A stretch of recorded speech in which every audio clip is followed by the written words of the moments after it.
Shalom Bapak Ibu Saudara-saudara sekalian di mana saja Anda berada. Salam jumpa kembali dalam pemberitaan firman Tuhan melalui suara kebenaran klasis Kota Kupang Timur.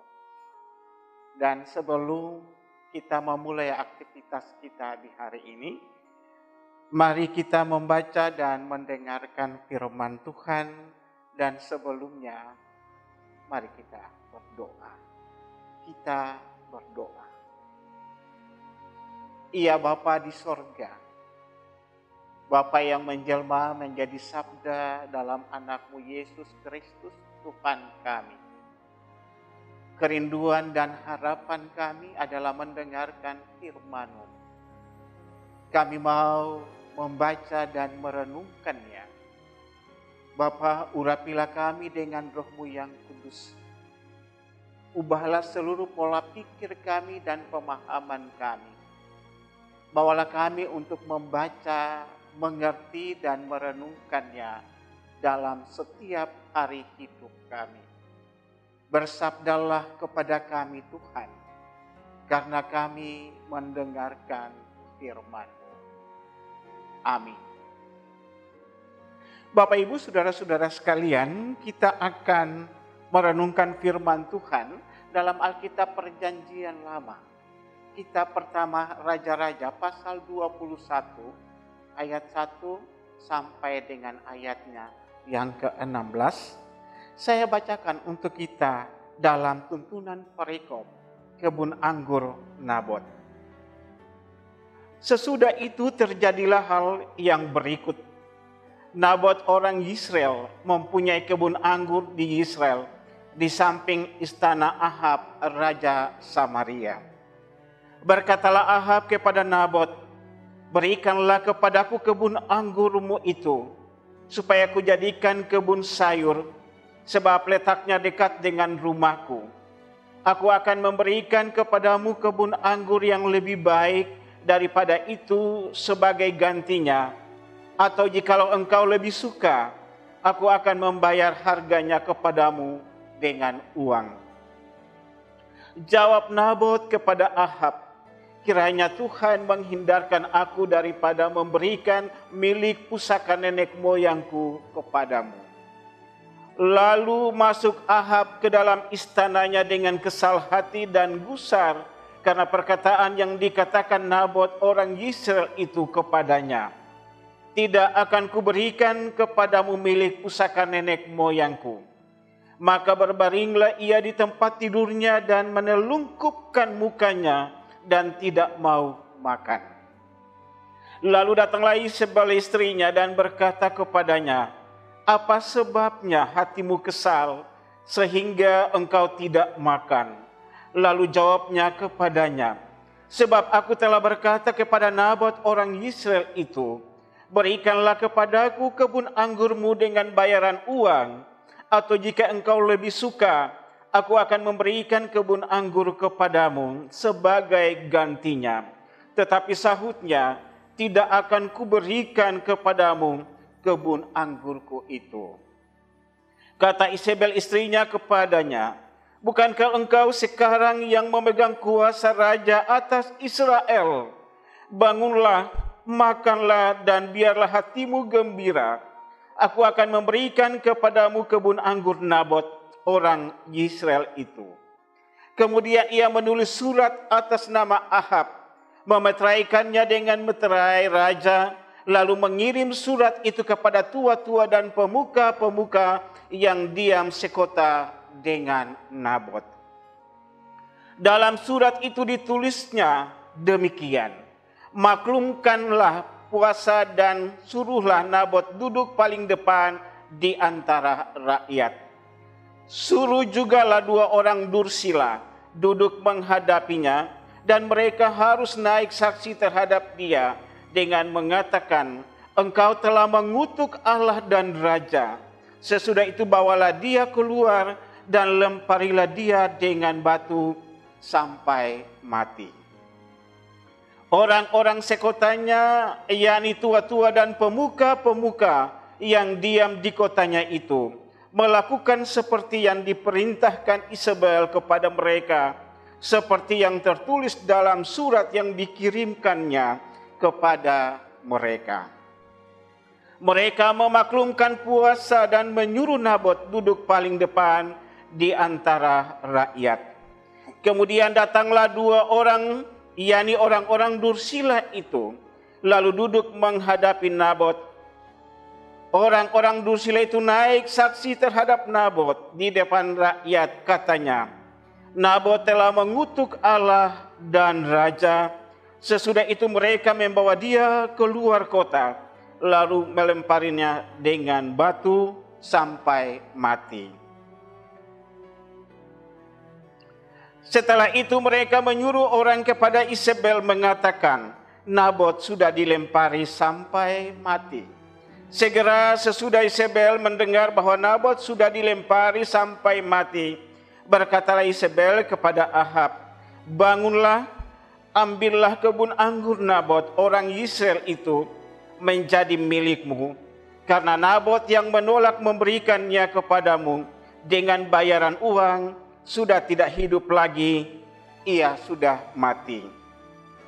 Segera sesudah Ahab mendengar bahwa Nabot sudah mati, ia bangun dan pergi ke kebun anggur Nabot orang Israel itu untuk mengambil kebun itu menjadi miliknya. Bapak, Ibu, saudara-saudara sekalian, demikianlah firman Tuhan. Dan hari ini kita merenungkannya, dan saya mengambil sebuah tema untuk kita pahami bersama. Memaksakan keinginan, namun mengorbankan hak milik orang lain. Tidak salah ketika kita memiliki berbagai keinginan. Orang bisa ingin menjadi pemimpin besar. Orang bisa ingin menjadi orang kaya. Orang ingin sukses dalam pekerjaan dan karir. Orang ingin menjadi seorang pribadi yang terkenal. Bahkan dia bisa mengelilingi seantero dunia. Dia juga ingin punya keluarga yang terpuji dan keluarga yang dipuji dan seterusnya.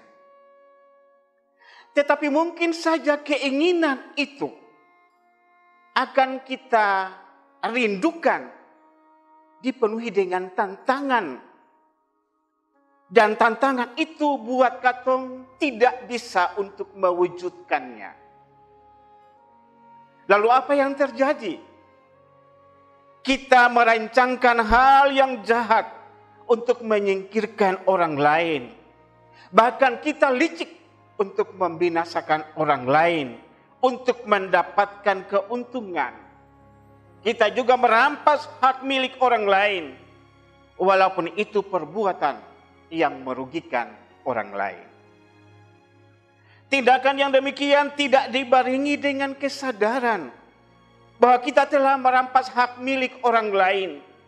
Dan itu sangat mengganggu kenyamanan, mengganggu ketentraman hidup orang lain, baik secara pribadi maupun secara keluarga, yang juga berimbas kepada kebersamaan dalam hidup.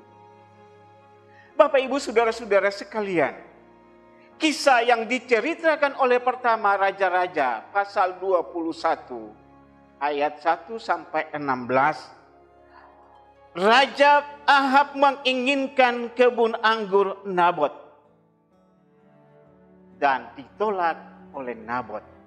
Saya bagi dalam 3 babakan. Yang pertama, penolakan sang pemilik kebun anggur Nabot. Ayatnya yang pertama sampai ayatnya yang keempat. Penolakan Nabot ini melepaskan kebun anggurnya dengan alasan kebun anggur itu adalah warisan ayahnya dan milik leluhurnya.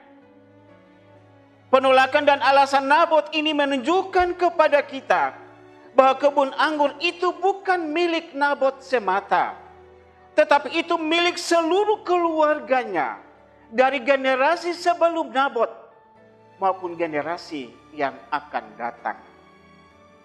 Tawaran yang dibalut dengan itikat baik, dibalut dengan sebuah semangat keinginan untuk memiliki, tidaklah membuat Nabot melupakan makna tanah bagi hidup Nabot dan keluarganya.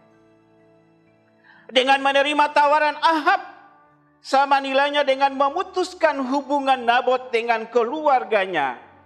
Karena tanah bagi Israel bukan sumber utama pemenuhan kebutuhan pokok, tetapi tanah memiliki nilai sosial bagi setiap keluarga Israel.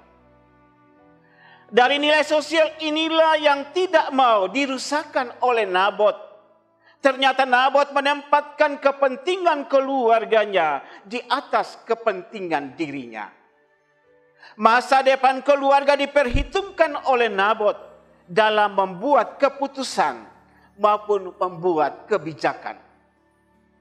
Nabot punya prinsip yang teguh dalam mempertahankan hak miliknya.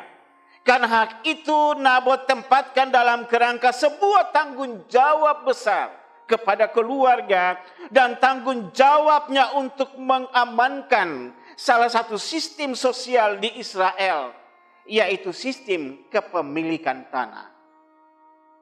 Nabot begitu gigih berjuang mempertahankan haknya, walaupun Nabot sedang berhadapan dengan keinginan seorang Raja Ahab, rajanya sendiri. Sikap tegas Nabot membawa Raja Ahab dalam situasi pergumulan batin yang berat dan sulit. Kita lihat dalam bacaan kita, dia kesal hati, dia gusar, cara tidurnya dia balik belakang ke bawah, dan bahkan pun dia tidak mau makan. Sikap Ahab yang demikian adalah sikap yang kekanak-kanakan. Tetapi di balik itu ada sebuah akting yang dipakai oleh Ahab untuk menyatakan kepada Nabot, situasi ini berada dalam situasi yang genting. Dan tentu kita berpikir bahwa sebagai seorang raja, Ahab telah memiliki segala-galanya. Tetapi ketika keinginan itu ketidakpuasan, dia menguasai dirinya. Sehingga dia merasa tidak puas dan dia kurang. Dan dia merasa dihina dan ditolak oleh Nabot. Keadaan yang serba sulit dan berat ini, Raja Ahab secara sadar tahu bahwa diri dan keinginan berada dalam konflik dengan adat istiadat leluhurnya. Dalam hal ini, hak-hak petani yang telah dipelihara dalam kehidupan Israel sejak zaman dahulu. Nampaknya Ahab sendiri sadar dan ia tidak dapat melakukan sesuatu untuk mewujudkan keinginannya karena tradisi bangsa tidak membuka peluang untuk hal itu. Kesadaran Raja Ahab tidak membuatnya untuk melepaskan diri dari keinginannya. Dan keinginan Raja Ahab yang begitu besar, apalagi status sebagai seorang raja, membuat ia marah dan kecewa. Bapak, Ibu, saudara-saudara yang dikasihi Tuhan, babak yang kedua muncul dalang untuk mewujudkan keinginan Raja Ahab. Ayat 5 sampai dengan ayat 12. Ternyata Isabel tidak suka suaminya itu marah. Dan tidak mau suaminya punya keinginan itu tidak diwujud nyatakan. Dengan kewibawaan sebagai status raja Israel, sang dalang Isabel, dia berpikir keinginan suaminya tidak boleh dihambat, harus dikabulkan. Prinsip sang dalang Isabel, bukankah kuasa raja membuat engkau bebas melakukan apa saja sesuai keinginanmu? Pada bagian ini tampak tokoh Isabel menggambarkan sudut pandang para penguasa yang cenderung memahami dan memberi arti kepada soal kekuasaan sebagai kekuatan untuk memenuhi apa saja yang diinginkan oleh dirinya. Kekuasaan disamakan dengan kebebasan untuk bertindak di luar hukum atau maupun kebebasan untuk bertindak di luar sistem sosial yang telah disepakati bersama.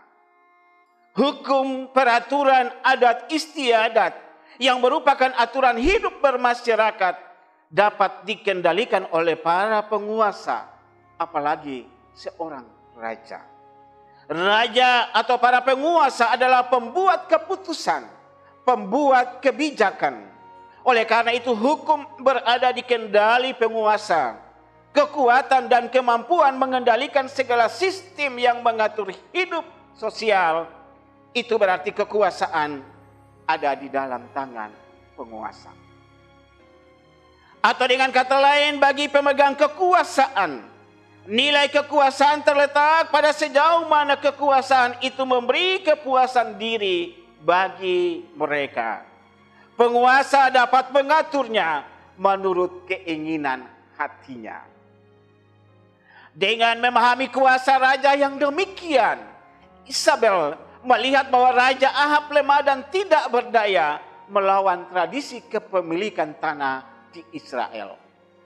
Isabel membuat strategi untuk melawan atau mengalahkan Nabot yang memegang teguh tradisi atau hukum sosial di Israel, sekalipun dia harus melakukan kebohongan dengan merekayasa kesalahan bagi Nabot.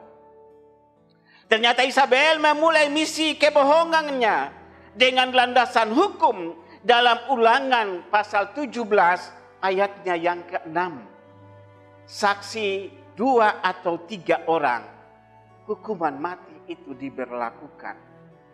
Lalu dia pakai juga dengan Ulangan pasal 19 ayat 15. Kalau saksi hanya satu itu, yang bersangkutan tidak bisa dihukum mati. Isabel menghadirkan 2 orang saksi dusta untuk mendakwa Nabot dengan tuduhan palsu. Nabot telah mengutuk Allah dan raja. Yang menarik di sini, Bapak Ibu, saudara-saudara sekalian, adalah rekayasa yang dilakukan oleh Isabel telah disusun rapi sebelumnya kepada tua-tua Israel. Tetapi mereka tidak berani bersikap tegas dan kritis untuk mencegah kebohongan Isabel, dan mereka hanya mengikuti saja misi kebohongan Isabel dan menjadi pembohong publik. Ternyata peran tua-tua Israel sebagai wakil rakyat dikalahkan oleh status mereka sebagai bawahan raja atau penguasa dengan kebohongan. Mereka memilih mengamankan kedudukan mereka sebagai pendukung kekuasaan dibandingkan dengan mereka merasakan hidup yang terancam yang ada pada diri Nabot sebagai petani kebun anggur. Bapak Ibu saudara-saudara sekalian, itu babak yang kedua. Babak yang ketiga, kematian Nabot. Ayat 13 sampai dengan 16. Cerita yang menampilkan Nabot sebagai pribadi pejuang dalam mempertahankan hak miliknya atas tanah leluhurnya membuat Nabot dilempari dengan batu hingga meninggal, memberi penegasan bagi kita.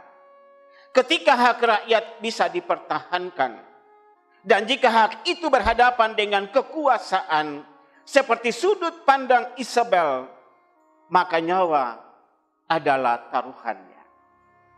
Dengan menjadikan kebohongan itu juga sebagai alat penentu dari keputusan dan kebijakan. Nyawa rakyat yang mempertahankan hak hidupnya sama sekali tidak memiliki nilai di hadapan para penguasa. Atau dengan kata lain, ketika kekuasaan dipahami seperti apa yang dipikirkan oleh Isabel, maka hak asasi manusia tidak akan pernah dihargai dan terlindungi, bahkan nyawa manusia adalah kendali kekuasaan. Bapak, Ibu, saudara-saudara sekalian yang dikasihi Tuhan. Kisah ini hendak menegur kita bahwa jangan sampai kisah ini juga terulang dan kita lakukan di setiap bidang kehidupan kita. Dalam hidup ini seringkali kita melihat bahkan menyaksikan orang yang dipercayakan berkat Tuhan secara luar biasa. Mestinya mereka mencukupkan hidupnya dengan berkat itu dan juga bisa mempergunakan berkat itu untuk menolong sesamanya. Namun seringkali kita jumpai banyak orang, termasuk orang yang percaya, mereka diberkati bukannya mereka bersyukur atas berkat itu. Malah sikap tamak, keserakahan mulai keluar dan menguasai. Lalu mereka tidak puas dan ingin mendapatkan lebih banyak, banyak dan banyak lagi. Cara ini mereka pakai untuk memperkaya diri. Mereka memperkaya keluarga dan kerabatnya dengan mengorbankan orang lain. Bertindak dengan semena-mena dengan kekuasaan yang dia miliki. Dan akhirnya orang kecil dirugikan. Orang kecil dirampas haknya. Bahkan menjadi korban kelicikan kekuasaan oleh penguasa. Hati-hati. Keserakahan, ketamakan yang melanda hidup kita. Di tengah perubahan hidup yang semakin menantang dan tak bisa dikendalikan. Menyebar dan bahkan pun mewarnai aspek hidup kita. Cukupkanlah dirimu dari apa yang ada padamu. Yang kedua, perjuangan untuk menegakkan hak asasi manusia adalah salah satu isu yang sangat penting menjadi perhatian seluruh umat manusia. Perjuangan itu didasari oleh kesadaran bahwa berbagai persoalan kemanusiaan yang mengganggu ketentraman dan kenyamanan hidup bermasyarakat itu disebabkan oleh pelanggaran terhadap hak asasi manusia, baik secara pribadi maupun sistem sosial yang diatur oleh pihak-pihak yang berkuasa. Gereja dan orang percaya dipanggil untuk menggumuli persoalan ini, sehingga orang kecil tidak jadi korban kejam atas kekuasaan karena ketidakpuasan. Yang ketiga, kisah ini juga secara tegas menunjukkan sosok orang kecil yang diwakilkan oleh Nabot. Tidak saja memperjuangkan hak pribadinya, lepas dari hak orang lain juga. Hak atas kebun anggur itu ia pertalikan dengan hak-hak keluarga atau orang lain. Sikap yang demikian menunjukkan atau mengingatkan kita semua bahwa upaya mempertahankan hak asasi pribadi perlu juga memperhitungkan dan menghargai hak asasi orang lain. Hak asasi pribadi dalam relasi sosial dengan hak asasi orang lain dalam hidup ini. Apalagi hak asasi yang berkaitan dengan sumber-sumber utama untuk orang bisa hidup. Oleh sebab itu, hak asasi itu memiliki nilai dan berguna bagi setiap pribadi ketika hak pribadi tidak mengorbankan hak asasi orang lain. Yang keempat, saudara-saudaraku sekalian, apapun yang kita lakukan, jangan pernah kita berpikir Tuhan tutup mata. Mungkin buat orang yang melakukannya itu beranggapan keadaan saya baik-baik saja. Keadaan saya aman-aman saja. Tetapi ingat, siapa yang menabur, dia akan menuai. Hormati hak asasi orang lain, orang miskin, orang kecil. Bahkan seharusnya mereka yang seperti inilah harus menjadi pusat perhatian kita untuk ditolong atau dilayani. Dan bukan sebaliknya, kita merampas apa yang mereka miliki. Jadi berkat itu lebih mulia daripada kita menjadi tukang rampas hak milik orang lain dengan keji untuk kepentingan diri sendiri. Amin. Bapak, Ibu, saudara-saudara sekalian, mari kita berdoa. Terima kasih Tuhan, Engkau telah meneduhkan kami untuk belajar dari firman. Biarlah kebenaran firman-Mu mendasari seluruh aspek hidup kami. Sehingga ketika kami berhadapan dengan sesama kami juga menghargai hak asasi mereka sebagai bagian tanggung jawab iman kami kepada Tuhan. Biarlah Bapa, Engkau berkati seluruh hidup kami di tengah-tengah perjuangan kami masing-masing. Engkau memberkati suara kebenaran Klasis Kota Kupang Timur yang selalu menyuarakan suara kebenaran-Mu untuk membimbing dan mengarahkan setiap orang untuk ada dalam situasi kehidupan sekarang ini dengan belajar untuk mengasihi Tuhan dan belajar untuk mengasihi sesama. Bapa, rangkullah kehidupan kami setiap saat, di mana kami duduk, di mana kami berdiri, dan di mana kami berjalan. Langkah-langkah kami diatur, pikiran dan hati kami yang penuh dengan berbagai kebaikan. Jadikanlah itu sebagai nilai hidup dalam kami. Tetapi kami mampu wariskan untuk membentuk kehidupan orang lain, untuk menjadi orang yang sempurna dalam hidup mereka masing-masing. Ini doa dan sembah kami. Kami minta ampun atas dosa dan salah kami. Dan di dalam nama Yesus Kristus Tuhan kami berdoa kepada Bapa di sorga. Amin. Saudara sekalian, demikianlah renungan suara kebenaran hari ini. Selamat memulai hari ini dalam tuntunan Roh Kudus. Tuhan memberkati kita sekalian. Shalom.